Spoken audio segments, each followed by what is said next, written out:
Hi, everybody. Welcome to another edition of 360 Conversations.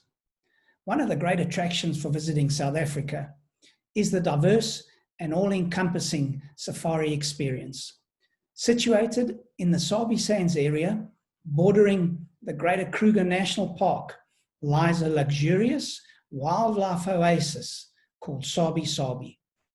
For 4 decades now, SabiSabi has been hosting guests from all over the world, drawn by the promise of a safari experience of a lifetime. Defined by their ecotourism principles, the interdependence of tourism, conservation, and local community, thereby ensuring optimum tangible benefit to each one. With 4 magnificent luxury lodges, each with their own personality and character, offering guests a truly unique African wildlife experience. At 360 Conversations, Natalie and I had the privilege and pleasure of catching up with their marketing director, Jacques Smit. Good morning, everybody. Jacques, lovely to see you. Natalie, lovely to see you again. Jacques, it definitely looks like you've got the real Africa background there compared to mine, which looks a bit summerish, but it does make me feel closer to Africa anyway. It's lovely to see you, and thank you very much for giving us your time on 360 Conversations. Great seeing you, Ian. Great seeing you, Natalie. I'm getting very cold as I'm sitting here, winter in South Africa. And normally around this time, I start getting ready for my summer trip to the UK. And I must say, I'm quite disappointed that I'm missing that one this year.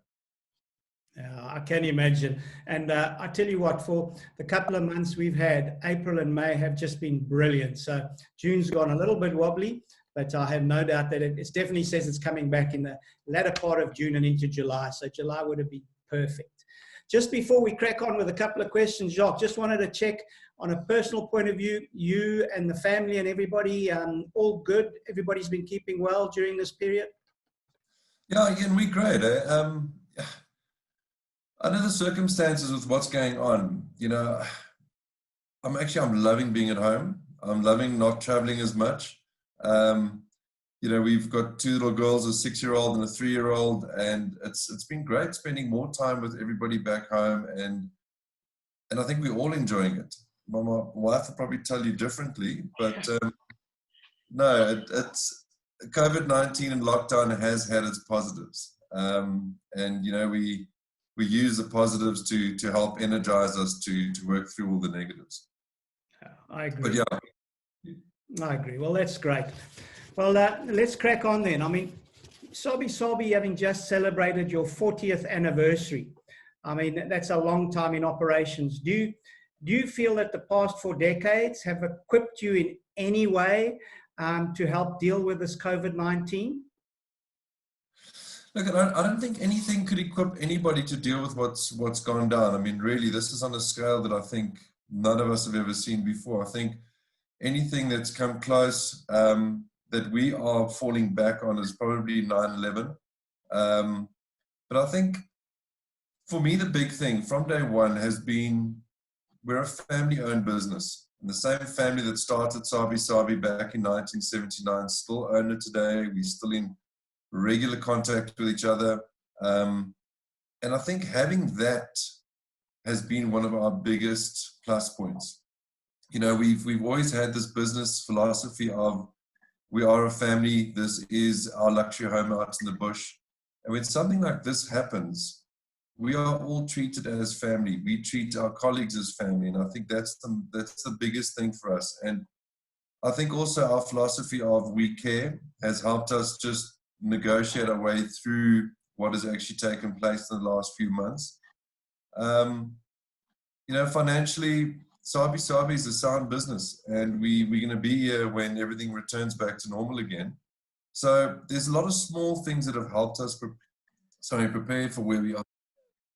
But nobody could have prepared us for exactly what happened. But there's a lot of groundwork that has taken place in the last 40 years to help us actually maneuver through what's taken place. Yeah, I agree. That's really good to hear. We know that there's been a small team on site at the various 4 properties. How long have they been there, and what are the key roles that they're actually doing? Growing beards, making limoncello from lemons, mowing lawn. No. Yeah, we sort of called what was going to happen early in March already, and we started closing down the lodges, you know, once we had our first outbreak close by to the lodges, luckily outside the reserve, but within the vicinity. So from the 22nd of March, we've been closed. We've kept a small team behind in the bush. Managers of each lodge, plus some senior management remain behind. And yeah, they've been mowing lawn, cleaning pools. This last 2 weeks, they've been burning fire breaks because we're going into fire season, going into our winter.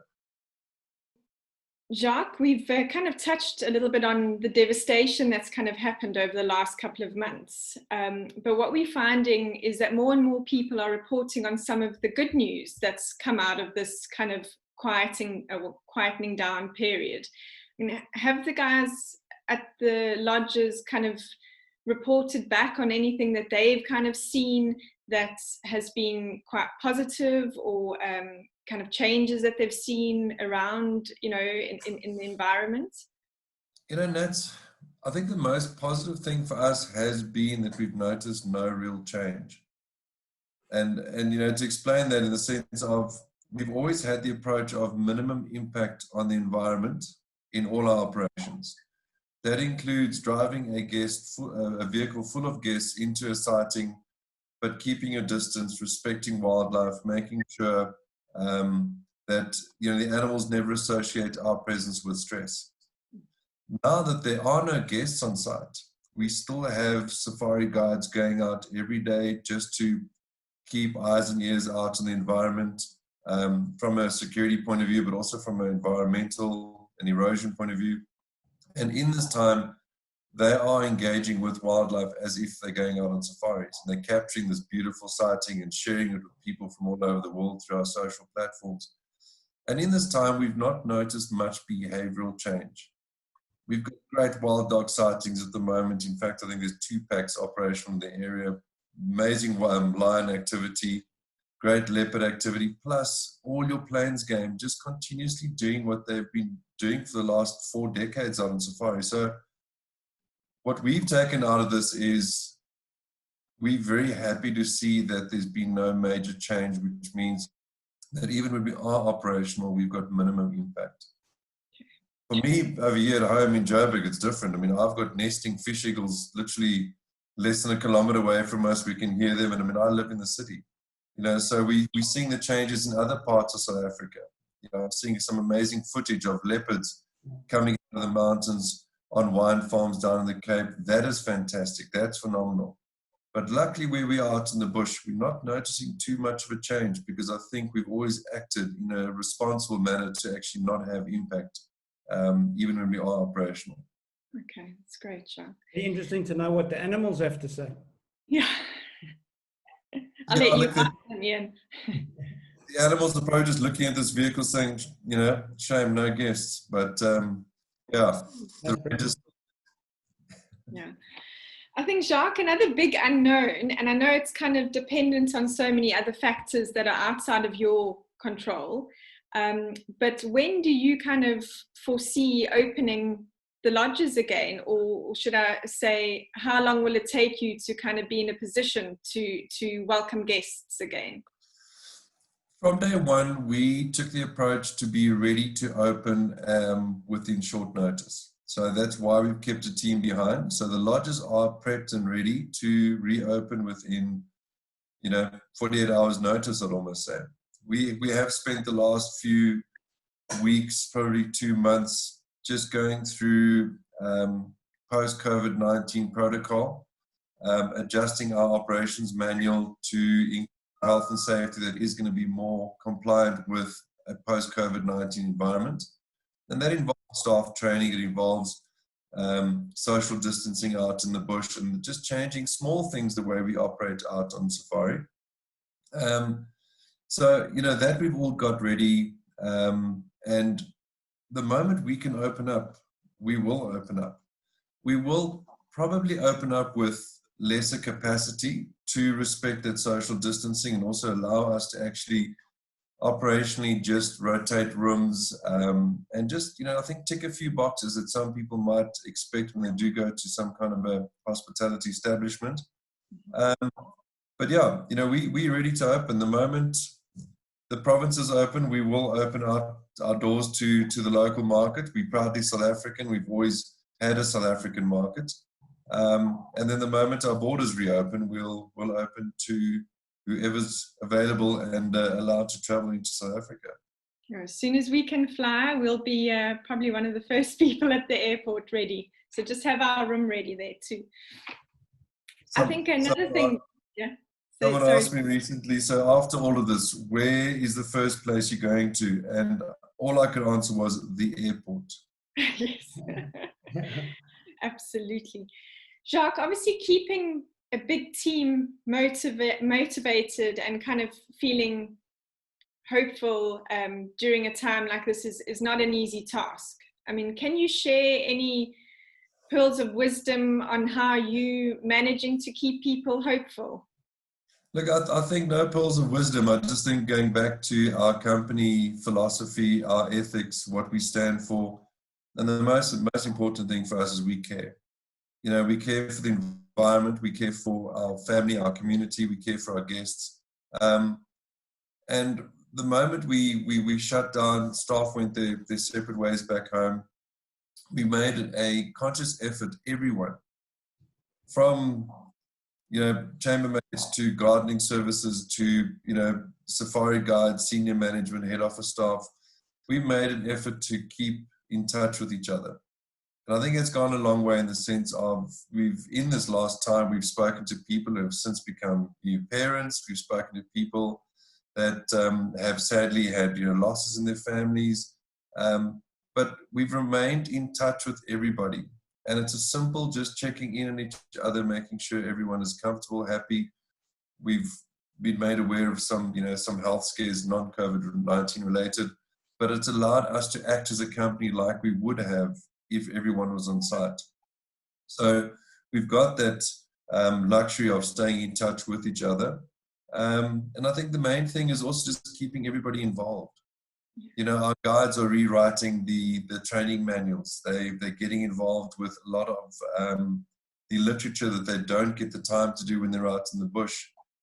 We've still got an active social media team. Our reservations team and marketing team have been flat out since day one. So we're keeping everybody involved, just reminding them exactly what it is we do, how we do it, and of course, remaining true to our philosophy and our ethics. Yeah. Jacques, one of those is one of your key pillars has always been the incredible work that you guys do within the community. And obviously that's funded through tourism business and the people coming in, and particularly your international visitors. Has that been affected in any way? Yeah, it definitely has. Sadly, majority of our community projects involve education. When I say sadly, it's sadly because of the timing. It's actually a great opportunity for us to be involved in education with the local communities. But during lockdown, none of the educational facilities have been allowed to open. So the Digital Learning Center has had to close its doors temporarily. The Mazanyani Preschool has to close its doors temporarily. Now with level 3, the Swavana Care Center is obviously allowed to operate a little bit and make sure that the youth that they do look after, are cared for. And they've been able to do some, food parcels and room drops and stuff. Well, room drops, visit their homes during this time. But sadly, there's been no funding opportunities because it is heavily reliant on guest participation, the community tours. And we firmly believe tourism is conservation. And conservation is not just the environment, but it's the community, the people around there too. So we've used this opportunity to look for community projects that we can get involved with that is not just educational based. And we're in the process of partnering with a company called Innovation Africa, which is basically going to be installing a solar-powered water pump within our nearest community, which is Huntington. And this water pump will basically run off solar energy and will be able to supply fresh water to a 5-kilometer radius from where it is installed. So we're in that process right now. We are in the fundraising process also through the SabiSabi Foundation. The aim is to raise 1.5 million rand to get this project up and running. So, we've had to look elsewhere, not just focus on education during this time, which is a good thing.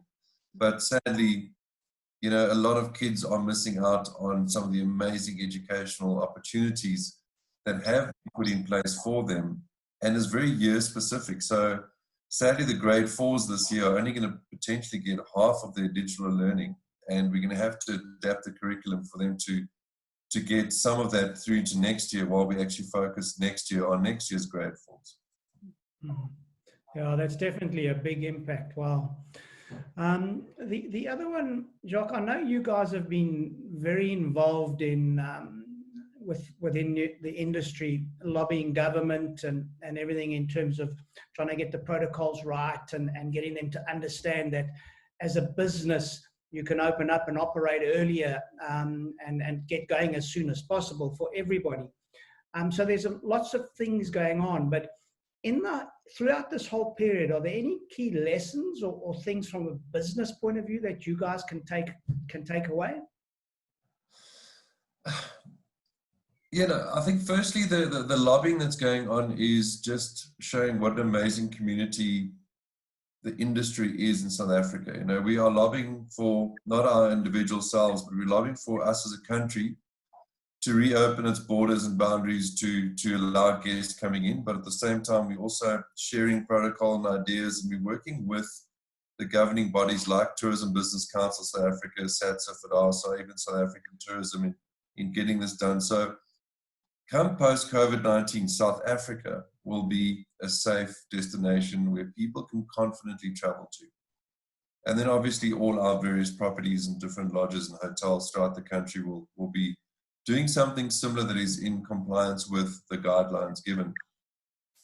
I think from things learned in this time, very early on, going back to the whole philosophy of we care and who we are, I think it's important to know who you are and use SabiSabi's 40-year history and philosophy and culture in overcoming the challenges that do lie ahead and do present themselves along the way. I've also learned that relationships are way stronger than any terms and conditions, agreement or contract. And I think that for us has been a very important, phase of our business to always make sure that our relationships are priority. Because when all this is over, we still want to continue our friendships and partnerships and working with those partners. And then I think just, we've used the COVID-19 to move forward with the times. Everybody kept saying, when this is over, it's not going to be business as usual. And I was literally racking my brains as to how. I mean, we've offered a safari experience for years to change this. And it finally dawned on me that the product we're going to offer is not going to change. We're going to offer small differences as we go with social distancing and COVID-19 protocol, but not even that's going to be permanent. We're going to go back to what people want, and that is the great outdoors, the warm hospitality of South African people, safaris, the luxury lodges, everything that will remain the same. For me, it's more the how we do business is probably going to change. And I think relationships are going to be key going forward. Working with people who trust us, who we trust, who ultimately we're going to offer a seamless process in booking, allowing a guest who's going to literally walk through the doors of an agency somewhere or pick up the phone or click on the submission form and confidently book their trip to Africa because of all the relationships that have been forged over the years. Jacques, Ian and I have been asked a couple of times by some of our partners here in the UK whether our conservation efforts, especially around the anti-poaching kind of initiatives have been impacted at all with this lockdown. Can you kind of give any insight on whether that's had a direct impact or not? That's from day one, when we obviously had to all re-look at our businesses and, you know, sort of forecast what's going to happen in the year ahead. One expense that we would not touch is the investment in anti-poaching.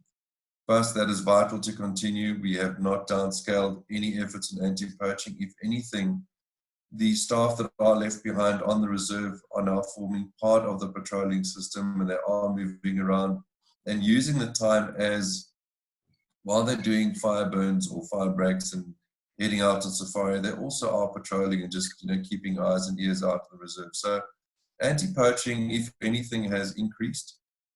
Security in the reserve has increased.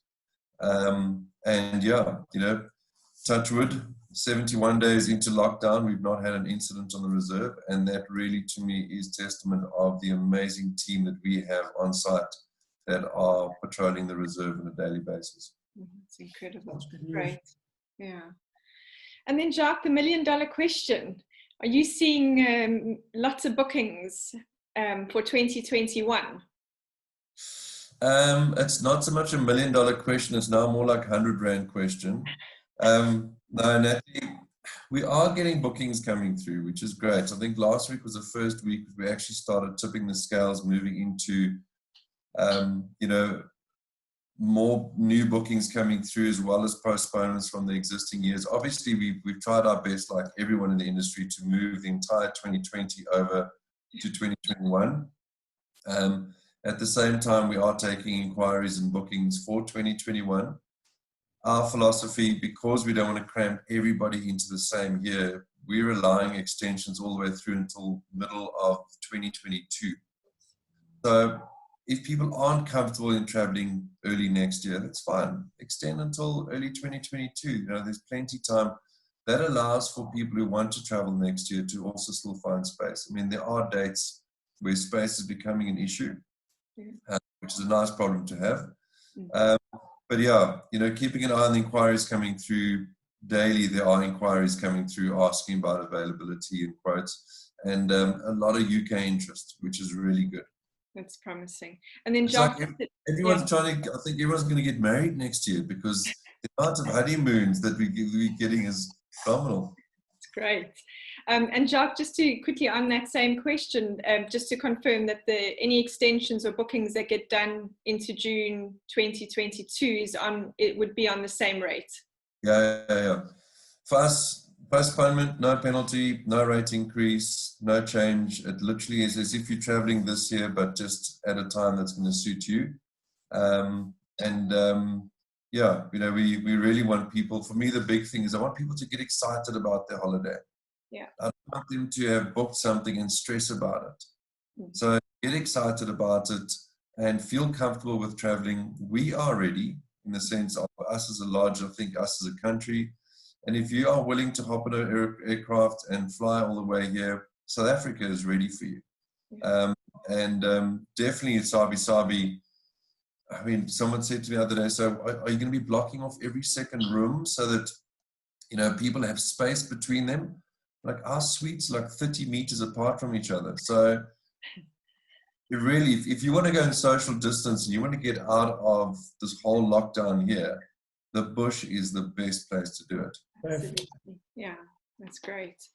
And then just on closing, Jacques, I mean, do you have any words that you'd like to share with all your SabiSabi supporters here in the UK? Seems that we're not going to be seeing you, you know, in real life.